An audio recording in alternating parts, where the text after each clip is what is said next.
On va donc commencer ce journal avec 2 chiffres. Les chiffres fournis ce matin par PSA. D'abord, les pertes au premier semestre, près d'1 milliard d'euros.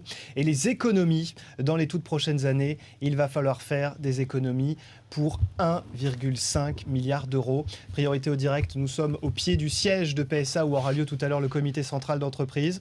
Bonjour Gaëtane Mélin. Qu'est-ce qu'il faut comprendre avec ces chiffres qui paraissent colossaux ? Eh bien, tout à fait. La première chose, c'est que finalement, cette information, elle tombe à pic pour la direction de PSA. C'est bien la preuve que sa situation financière est très compliquée et très délicate. Et elle justifie en quelque sorte ce plan de restructuration annoncé le 12 juillet dernier pour PSA. Il faut faire des économies.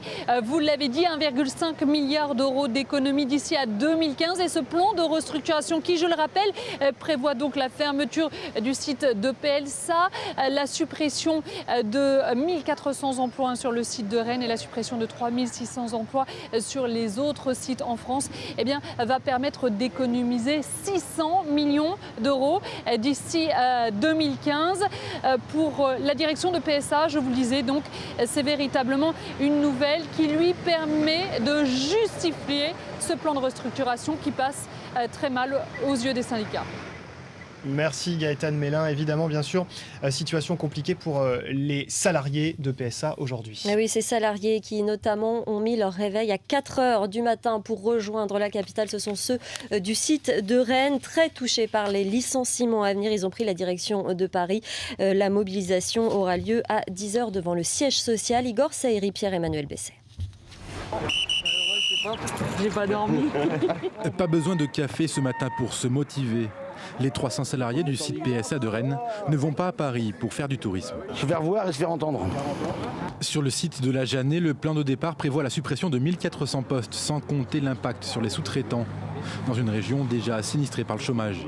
Alors ce rassemblement devant le siège du groupe représente un dernier espoir. C'est notre avenir qu'on joue aujourd'hui, on va directement voir, essayer de dire qu'on n'est vraiment pas d'accord parce que ce qui se passe, c'est pas du tout normal. Donc le quart, c'est le rouge là-bas. 4 quarts ont été mobilisés pour l'occasion et personne ne doit manquer à l'appel.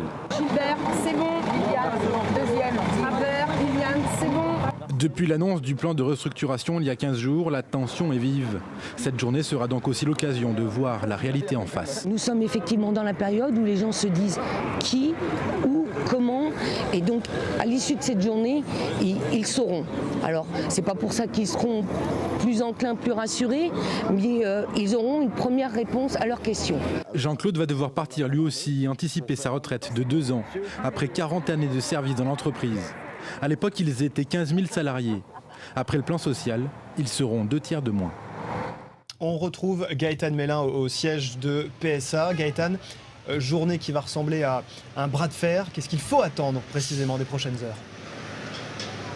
Eh bien, tout simplement, la direction va présenter ses résultats semestriels au syndicat de PSA. Ensuite, cette même direction va demander aux représentants du personnel de donner un avis sur ce plan de sauvegarde de l'emploi. Et en fait, les syndicats, eux, veulent impérativement s'abstenir de rendre un avis.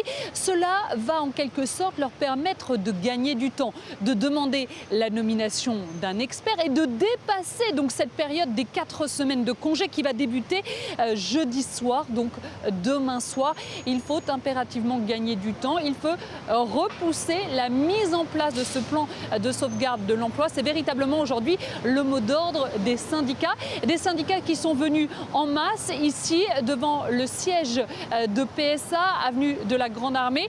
Ils sont en train de s'installer. Et puis tout à l'heure, vers 10h30, les salariés d'Aulnay et de Rennes, vous l'avez dit, vont arriver en haut de l'avenue de la Grande Armée. Ensuite, ils vont descendre main dans la main jusqu'au siège de PSA pour manifester leur mécontentement. Ils veulent impérativement faire entendre leur voix auprès de la direction de PSA qui présentera ses résultats semestriels devant les actionnaires. Ce sera aux alentours de 10h30.